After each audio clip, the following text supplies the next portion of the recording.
મારું નામ સમીર છે અને હું 36 વર્ષનો છું. બાળપણમાં જ મારા માતા પિતાનું અવસાન થઈ ગયું હતું. એટલે નાનપણથી જ બીજાના ઘરમાં કામ કરીને મોટો થયો હતો. જીવનમાં મેં ક્યારેય કોઈ મોટા સપના જોયા નહોતા. બસ ઈમાનદારીથી કામ કરીને 2 ટકનું ભોજન મળી રહે અને માથું ઢાંકવા માટે છત મળે એટલી જ મારી ઈચ્છા હતી. મને રસોઈ, સફાઈ, બગીચાની સંભાળ અને ગાડી ચલાવવાનું આવડતું હતું. ઘણા વર્ષો સુધી એક જ પરિવારના ઘરે કામ કર્યા પછી એક દિવસ માલિકે કહ્યું કે હવે તેમને મારી જરૂર નથી. મને દુઃખ થયું, પરંતુ મેં હિંમત ન હારી અને નવું કામ શોધવાનું શરૂ કર્યું. એક સવારે અખબારમાં મારી નજર એક જાહેરાત ઉપર પડી કે એક મોટા બંગલામાં ઘરનું કામ સંભાળી શકે એવા વિશ્વાસુ માણસ જોઈએ છે અને રહેવાની વ્યવસ્થા પણ આપવામાં આવશે. જાહેરાત વાંચીને મને આશા જાગી અને આપેલા સરનામે પહોંચી ગયો. શહેરથી થોડે દૂર એક ભવ્ય બંગલો હતો.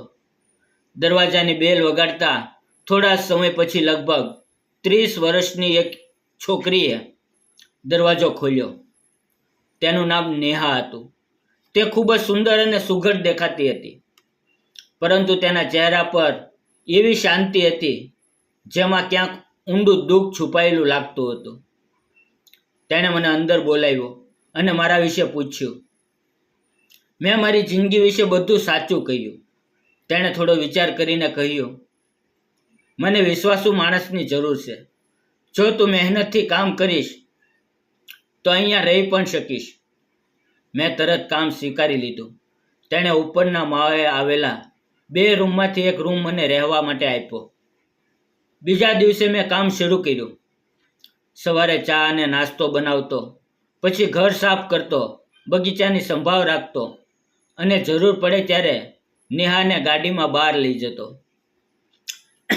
મિત્ર, શરૂઆતમાં અમારી વાતચીત માત્ર કામ પૂરતી હતી, પરંતુ ધીમે ધીમે અમારી વચ્ચે ઓળખાણ વધવા લાગી. મને એક વાત ખાસ ધ્યાનમાં આવતી હતી કે નેહા પાસે પૈસાની કોઈ કમી નહોતી. છતાં તે ઘણીવાર એકલી બેસીને કલાકો સુધી બારીની બહાર જોતી રહેતી. 1 મહિના પછી જ્યારે તેણે મને મારો પગાર આપ્યો ત્યારે હસીને કહ્યું, સમીર, તું આવ્યા પછી આ ઘરમાં કંઈક બદલાયું છે. પહેલાં આખો દિવસ ઘર ખાલી ખાલી લાગતું હતું. તેથી વાત સાંભળીને મને લાગ્યું કે કદાચ તેના મનમાં ઘણું દબાયેલું છે. મેં હિંમત કરીને પૂછ્યું, બાઈ સાહેબ, જો તમને વાંધો ન હોય તો એક વાત પૂછું. તમે હંમેશા આટલા ઉદાસ કેમ રહો છો? મારી વાત સાંભળીને તે થોડી ક્ષણ ચૂપ રહી. પછી ધીમે અવાજે બોલી, મારા લગ્નને 8 વર્ષ થયા છે. મારા પતિ મને ખૂબ પ્રેમ કરતા હતા, પરંતુ લગ્નના થોડા વર્ષો પછી તેમને વિદેશમાં નોકરી મળી. શરૂઆતમાં તે વારંવાર ફોન કરતા, પછી ધીમે ધીમે વાતચીત ઓછી થઈ અને એક દિવસ મને ખબર પડી કે તે ત્યાં જ કોઈ બીજી જિંદગી જીવી રહ્યા છે. મેં વર્ષો સુધી તેની રાહ જોઈ, પરંતુ તે પાછા આવ્યા નહીં. તેની આંખમાં આંસુ આવી ગયા. તેણે કહ્યું, સમીર, મારી પાસે બધું છે, પરંતુ વાત કરવા માટે પોતાનું કોઈ નથી. આટલો મોટો બંગલો ક્યારેક મને જેલ જેવો લાગે છે. હું તેની વાત સાંભળીને ખૂબ દુઃખી થયો. મેં કહ્યું, બાઈ સાહેબ, પૈસા સુવિધા આપી શકે છે, પરંતુ માણસને પોતાનો બનાવી શકતા નથી.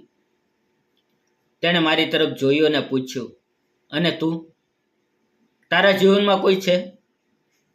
મેં હસીને કહ્યું, મારા જીવનમાં પણ કોઈ નથી. બાળપણથી જ એકલો છું. માતા પિતા નથી, કોઈ નજીકના સગા નથી અને પોતાનું કહી શકાય એવું ઘર પણ નથી. મારી વાત સાંભળીને તે લાંબા સમય સુધી ચૂપ રહી. કદાચ પહેલી વાર તેને સમજાયું હતું કે હું પણ તેના જેવો જ એકલો હતો. ફક્ત અમારી પરિસ્થિતિ અલગ હતી. એ દિવસ પછી અમારી વચ્ચેની વાતચીત વધતી ગઈ. હવે તે પોતાના દિવસની વાતો મને કરતી અને હું પણ મારા જીવનના અનુભવ તેની સાથે શેર કરતો. એક દિવસ તેણે મને પૂછ્યું, સમીર, તને ક્યારેય લાગતું નથી કે તારે પણ લગ્ન કરી લેવા જોઈએ? મેં હસીને કહ્યું, મારા જેવા સામાન્ય માણસ સાથે કોણ લગ્ન કરશે? તે બોલી, સામાન્ય માણસ? તું પોતાને ઓછો કેમ સમજે છે? તારી પાસે પૈસા ઓછા હશે, પરંતુ તું ખૂબ ઈમાનદાર છે. તેના આ શબ્દો મારા મનમાં ઊંડે ઉતરી ગયા, કારણ કે આખી જિંદગીમાં પહેલી વાર કોઈએ મારી ગરીબી નહીં, પરંતુ મારી ઈમાનદારી જોઈ હતી. સમય પસાર થતો ગયો અને અમારી વચ્ચેનો વિશ્વાસ વધતો ગયો. એક દિવસ નેહા બહારથી ઘરે પાછી ફરી રહી હતી. ત્યારે વરસાદને કારણે બંગલાના દરવાજા પાસે તેનો પગ લપસ્યો. હું નજીક જ હતો, તેથી તરત તેને સંભાળી લીધી. તેણે મારી તરફ જોઈને કહ્યું, સમીર, જો તું અહીંયા ન હોત તો કદાચ મને વાગી જાત. મેં કહ્યું, આ તો મારી ફરજ હતી. પરંતુ તે હસીને બોલી, ક્યારેક ફરજથી વધારે પણ કંઈક હોય છે. એ વાક્ય સાંભળીને હું કંઈ બોલી શક્યો નહીં. તે દિવસ પછી મને લાગવા લાગ્યું કે નેહાના મનમાં મારા માટે માત્ર માલકીન અને નોકરનો સંબંધ રહ્યો નથી. એક રાત્રે ભારે વરસાદ પડતો હતો. આખું ઘર શાંત હતું. હું નીચેના હોલમાં કામ પૂરું કરીને બેઠો હતો. ત્યારે નેહાએ મને ઉપર બોલાવ્યો. તે બાલ્કનીમાં ઊભી હતી અને બહાર વરસતા વરસાદને જોઈ રહી હતી. તેણે ધીમેથી કહ્યું, સમીર, આજે મને ફરી મારું જૂનું જીવન યાદ આવે છે. હું તેની બાજુમાં ઊભો રહ્યો અને કહ્યું, ભૂતકાળને બદલી શકાતો નથી, પરંતુ આવતીકાલને જરૂર બદલી શકાય છે. તેણે મારી તરફ જોઈને પૂછ્યું, જો કોઈ માણસ વર્ષો પછી ફરીથી ખુશ થવા માંગે તો શું તે ખોટું છે? મેં કહ્યું, ના, દરેક માણસને ખુશ રહેવાનો અધિકાર છે.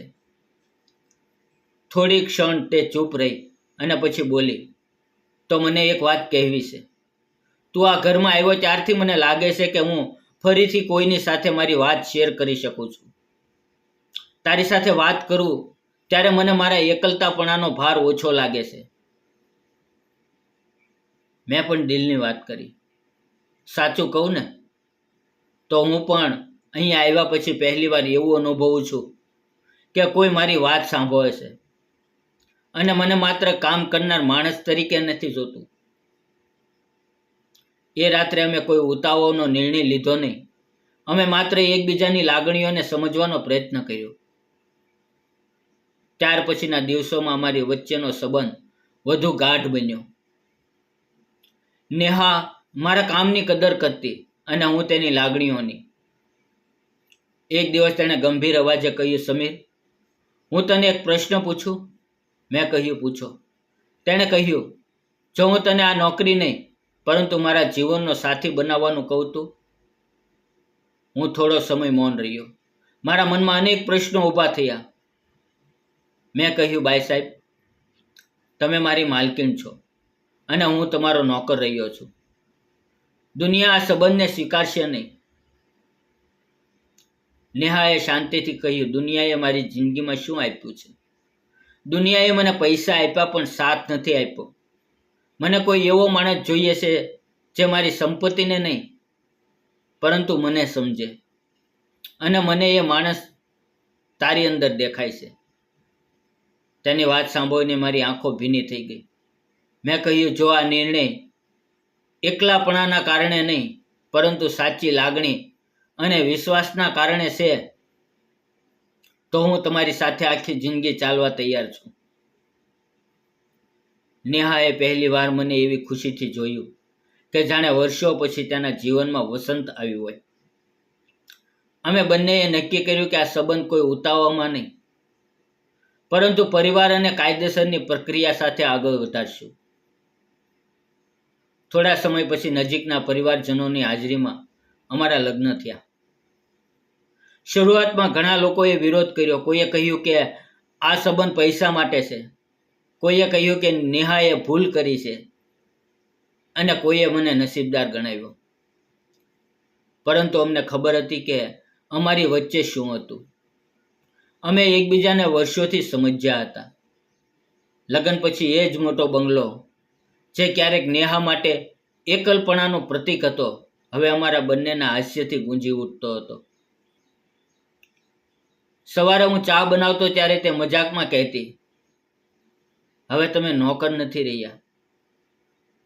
છતાં ચા બનાવવાની ટેવ કેમ નથી ગઈ? હું હસીને જવાબ આપતો, કારણ કે આ કામ મને ગમે છે. તે કહેતી, અને મને તમારો બનાવેલી ચા નાની નાની વાતોમાં અમને ખુશી મળવા લાગી. અમે સાથે બગીચામાં ફરતા, સાંજે બાલ્કનીમાં બેસીને વાતો કરતા અને જીવનમાં જે કાંઈ ગુમાવ્યું હતું તેને ધીમે ધીમે ભૂલવાનો પ્રયત્ન કરતા. મને સમજાયું કે નેહાને મારા પૈસાની જરૂર નહોતી અને મને તેની સંપત્તિની. અમે બંનેને માત્ર એક એવા માણસની જરૂર હતી જે મુશ્કેલીમાં સાથ આપે, વાત સાંભળે અને વિશ્વાસ ન તોડે. આજે જ્યારે હું મારી જિંદગીની પાછળ વળીને જોઉં છું, ત્યારે લાગે છે કે જો એ દિવસ મારા જૂના માલિકે મને કામ પરથી કાઢ્યો ન હોત ને, તો કદાચ હું ક્યારેય નેહાને મળ્યો ન હોત. ક્યારેક જીવનમાં થતી ખરાબ ઘટના આપણને એવા રસ્તા પર લઈ જાય છે જ્યાં આપણું સાચું સુખ આપણી રાહ જોઈ રહ્યું હોય છે. આ કહાની સૌથી મોટો પાઠ એ છે કે માણસની કિંમત તેની પાસે કેટલી સંપત્તિ છે તેનાથી નક્કી નથી થતી. સાચી કિંમત તેના સ્વભાવ, વિશ્વાસ અને લાગણીથી થાય છે. નેહા પાસે મોટો બંગલો હતો, પરંતુ દિલમાં એકલપણું હતું. જ્યારે મારી પાસે તો ન તો ઘર હતું, ન સંપત્તિ, પરંતુ દિલમાં પ્રેમ અને ઈમાનદારી હતી. જ્યારે આ બંને વસ્તુઓ એકબીજા સાથે મળી, ત્યારે એક નવું ઘર બન્યું. એવું ઘર જ્યાં દિવાલો કરતાં સંબંધો વધારે મજબૂત હતા. મિત્રો, તમને સમીર અને નેહાની આ પ્રેમ કથા કેવી લાગી? શું તમને લાગે છે કે સાચો સંબંધ પૈસા અને પદથી ઉપર હોવો જોઈએ? તમારો અભિપ્રાય કોમેન્ટમાં જરૂર જણાવજો. અને આવી સ્વચ્છ, ભાવનાત્મક અને હૃદયસ્પર્શી વાર્તાઓ માટે ચેનલને લાઇક, શેર અને સબસ્ક્રાઈબ કરવાનું ભૂલતા નહીં. ફરી મળશું મિત્રો આવતીકાલે એક નવી વાર્તાની અંદર, એક નવા વિષય સાથે. ત્યાં સુધી આવજો, ખુશ રહેજો, તમારું ધ્યાન રાખો. જય હિન્દ.